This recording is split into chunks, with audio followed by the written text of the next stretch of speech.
মৰমৰ ছাত্ৰ ছাত্ৰীসকল, আজি আমি ক্লাছ 10ৰ বিজ্ঞান বিষয়ৰ চেপ্টাৰ 7 আৰু চেপ্টাৰৰ নাম নিয়ন্ত্ৰণ আৰু সমন্বয় এই পাঠটোৰ MCQ আলোচনা কৰিম আৰু এইটো হ'ব সমন্বয় আৰু নিয়ন্ত্ৰণ পাঠটোৰ MCQৰ পাৰ্ট 3। তে প্ৰথম প্ৰশ্নটো হ'ল 31 নম্বৰ। ইয়াৰ আগতে দুটা পাৰ্ট গৈছে, তাতে 30টা অলৰেডি তোমালোকক MCQ দিয়া হৈছে। গতিকে ইয়াতে 31 নম্বৰৰ পৰা ষ্টাৰ্ট হৈছে। যে 31 নম্বৰ প্ৰশ্নটো কি কৈছে চোৱা, যে উদ্ভিদত থকা বৃদ্ধিৰোধক হৰমন হ'ল, মানে উদ্ভিদত থকা বৃদ্ধিৰোধক হৰমন কি? ইয়াতে অপশ্যন কেইটা দিয়া আছে, তোমালোকে চাই ল'বা, অপশ্যন কেইটা পঢ়ি ল'বা। মই ৰাইট যিটো হ'ব শুদ্ধ উত্তৰটো মই কৈ দিছোঁ। ইয়াৰ ৰাইট এনচাৰটো হ'ব অপশ্যন ডি, এপচিচিক এচিড, কাৰণ উদ্ভিদৰ বৃদ্ধিৰোধক হৰমন হ'ল এপচিচিক এচিড। গতিকে অপশ্যন ডি ৰাইট এনচাৰ। তাৰপিছত আমি 32 নম্বৰ প্ৰশ্নটো চাম। 32 নম্বৰত আছে যে কোনবিধ সঞ্জীৱনী পদাৰ্থ প্ৰাকৃতিকভাৱে পোৱা নাযায়। মানে তলত যিখিনি অপশ্যন দিয়া আছে ইয়াৰ ভিতৰত কোনবিধ আমি প্ৰাকৃতিকভাৱে নাপাওঁ। এতে অপশ্যন দিয়া আছে A number auxin, B gibberellin, C আছে 2,4-D আৰু ডি আছে ইথিলিন। ইয়াতে তিনিওটা মিল থকাই আছে, অক্সিন, জিবাৰ্লিন আৰু ইথিলিন। এই তিনিওটাই আমি পোৱা সঞ্জীৱনী পদাৰ্থ, প্ৰাকৃতিকভাৱে পোৱা। ইয়াতে অমিলটো আছে কেৱল অপশ্যন চি, গতিকে অপশ্যন চিটোৱে হ'ব ৰাইট এনচাৰ, 2,4-D, যিটো আমি প্ৰাকৃতিকভাৱে নাপাওঁ। তাৰ নেক্সট প্ৰশ্নটো চাবা, 33 নম্বৰ। 33 নম্বৰ কুৱেশ্যনটো হ'ল দুটা স্নায়ুকোষৰ মাজৰ শূন্য ঠাইখিনিক বোলা হয়। মানে শূন্য ঠাইখিনিক কি বোলা হয়? যে স্নায়ুকোষ দুটাৰ মাজৰ শূন্য ঠাইখিনিক কি বোলা হয়? তোমালোকে অপশ্যনখিনি নিজে পঢ়ি ল'বা। মই ৰাইট এনচাৰটো কৈ আছোঁ, যে ৰাইট এনচাৰটো হ'ব ইয়াৰ অপশ্যন বি, চাইনেপছ। আমি এবাৰ নেক্সট কুৱেশ্যন চাম, 34 নম্বৰ। ইয়াতে আছে 34 নম্বৰ কুৱেশ্যন, ৰাসায়নিকভাৱে ডেছ হ'ল ইণ্ডল এচিটিক এচিড। ৰাসায়নিকভাৱে ইণ্ডল এচিটিক এচিড কি? একদম সহজ প্ৰশ্ন আৰু বহুত ইম্পৰ্টেণ্ট, পৰীক্ষাত আহি থাকে। ইয়াৰে ৰাইট এনচাৰটো হ'ব অপশ্যন বি, অক্সিন। তাৰপিছত আমি 35 নম্বৰ প্ৰশ্নটো চাম। তলত দিয়া কোনটো গ্ৰন্থি অন্তঃস্ৰাৱী নহয়?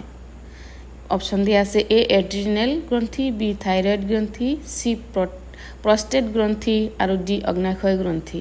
তোমালোকে জানাই যে এড্ৰিনেল গ্ৰন্থি অন্তঃস্ৰাৱী গ্ৰন্থি, থাইৰয়ড হয়, অগ্নাশয় হয়, কেৱল নহয় কোনটো? সেইটো হ'ল অপশ্যন চি, প্ৰষ্টেট গ্ৰন্থি। আৰু ইয়াৰ ৰাইট এনচাৰটো হ'ব অপশ্যন চি, প্ৰষ্টেট গ্ৰন্থি। নেক্সট প্ৰশ্ন, অতি উদ্বায়ী তথা গেছীয় সঞ্জীৱনী পদাৰ্থবিধ হ'ল। অতি উদ্বায়ী লগতে গেছীয় সঞ্জীৱনী পদাৰ্থবিধ কি? তোমালোকে আগৰ অপশ্যনখিনি তোমালোকে পঢ়ি ল'বা। মই ৰাইট অপশ্যনটো কৈ দিছোঁ, ৰাইট এনচাৰটো হ'ব option D, ethylene. Next question, যে তলৰ কোনবিধ ৰোগ থাইৰক্সিন হৰমন উপযুক্ত পৰিমাণত খৰিত নোহোৱাৰ বাবে হয়?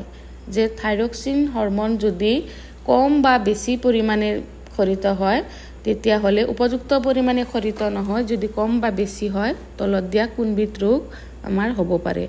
ইয়াতে অপশ্যন দিয়া আছে এ বেৰি, বি আছে গৰল ৰোগ, চি আছে ডায়েবেটিছ আৰু ডি আছে কটীয়া লগা। 37 নম্বৰ প্ৰশ্ন। ইয়াৰ ৰাইট এনচাৰটো হ'ব অপশ্যন বি, গৰল ৰোগ। নেক্সট প্ৰশ্ন, যে কোনো উদ্দীপনাই ক্ৰিয়া কৰাৰ বাবে স্নায়ুতন্ত্ৰই যি তড়িৎ সংকেত সৃষ্টি কৰি কাৰ্য কৰে তাক বোলে। মানে তাক কি বোলে? কোনো উদ্দীপনাই সৃষ্টি কৰাৰ বাবে স্নায়ুতন্ত্ৰই যি তড়িৎ সংকেত সৃষ্টি কৰি কাৰ্য কৰে তাক কি বোলা হয়? তাক বোলা হয় স্নায়ু প্ৰেৰণা। অৰ্থাৎ ইয়াৰ ৰাইট এনচাৰটো হ'ব অপশ্যন এ, স্নায়ু প্ৰেৰণা। 39 নম্বৰ কুৱেশ্যন, কোনবিধ সঞ্জীৱনী পদাৰ্থই কোষৰ বৃদ্ধি আৰু কোষ বিভাজনত বাধা দিয়ে? যে মই আগতেও কৈছোঁ, আগৰ ভিডিঅ'টো কৈছোঁ যে উদ্ভিদৰ সঞ্জীৱনী পদাৰ্থৰ চাৰিওটাৰ কাম বেলেগ বেলেগ আৰু পৰীক্ষাত যিকোনো এটা ইয়াৰে আহিবই, 100% চিয়'ৰ আহিবই যিকোনো এটা। যিহেতু যে কোষৰ বৃদ্ধি আৰু কোষ বিভাজনত বাধা দিয়ে আৰু চাৰিওবিধৰ বেলেগ বেলেগ কাম আছে, সেইবিলাকৰ ওপৰত আহিব পাৰে। এটা মুঠতে আহিব সঞ্জীৱনী পদাৰ্থৰ ওপৰত গতিকে এইটোৰ ৰাইট এনসাৰটো কি হ'ব যে সঞ্জীৱনী কোষৰ কোষ বিভাজনত কি কৰে বাধা দিয়ে ইয়াৰ ৰাইট এনসাৰটো হ'ব option B cytokinin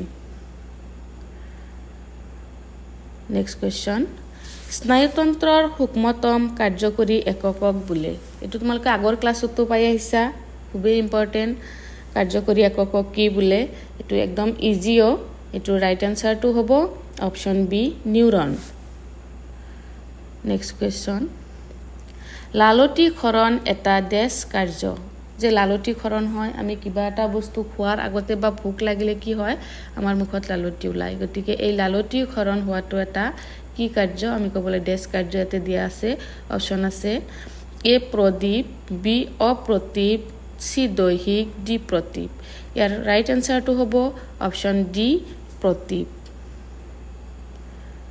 next question তেজত চেনিৰ মাত্ৰা নিয়ন্ত্ৰণ কৰি থকাত সহায় কৰা অগ্নাশয়ৰ দ্বাৰা উৎপাদিত হৰমনবিধ হৈছে যে তেজৰ চেনি বা গ্লুকোজৰ মাত্ৰা নিয়ন্ত্ৰণ কৰি ৰখাত আমাক কি কৰে যি হৰমনে আমাক সহায় কৰে সেই হৰমনবিধৰ নাম কি এইটো হল ৰাইট এনসাৰটো হ'ব option C insulin next question উদ্ভিদৰ বীজ অংকুৰণত সহায় কৰে উদ্ভিদৰ বীজ অংকুৰণত কিহে সহায় কৰে তোমালোকে অপচনখিনি চাই ল'বা একদম প্ৰথমতেই দিয়া আছে ৰাইট এনসাৰটো অপচন এ জিবাৰলিনে কি কৰে বীজ অংকুৰণত সহায় কৰে নেক্সট কোৱেশ্চন তলৰ কোনটো এবিধ উদ্ভিদ হৰমন চাবা অপচন দিয়া আছে A number insulin B thyroxine C oestrogen D হল সাইটোকাইনিন ইয়াৰ ৰাইট এনসাৰটো হ'ব তোমালোকে আগতো বহুবাৰ পালাই এইটো শব্দ অপচন ডি সাইটোকাইনিন গতিকে ইয়াৰ পিছৰ চেপ্টাৰৰ ভিডিঅ' পাবলৈ তোমালোকে মোৰ চেনেলটো সাবস্ক্ৰাইব কৰি ল'বা গোটেই কিতাপখনৰে যিমান এমসিকিউ ইম্পৰ্টেন্ট আছে তোমালোকক মই ভিডিঅ'ৰ দ্বাৰা এইটো মোৰ চেনেলত তোমালোকে পাই যাবা আৰু যিমান সম্ভৱ এইখিনি তোমালোকে যদি সকলোৱে ফলো কৰা বা নিজৰ নোট বহিত লিখি ল'বা প্ৰত্যেকটো লেসনৰ নাম লিখি লেসনৰ যিমানখিনি এমসিকিউ দিয়া হয় লিখি ল'বা আৰু তোমালোকে নিশ্চয় পৰীক্ষা সাকসেস হ'বা আৰু 100% এমসিকিউত মাৰ্ক পাবলৈ সক্ষম হ'বা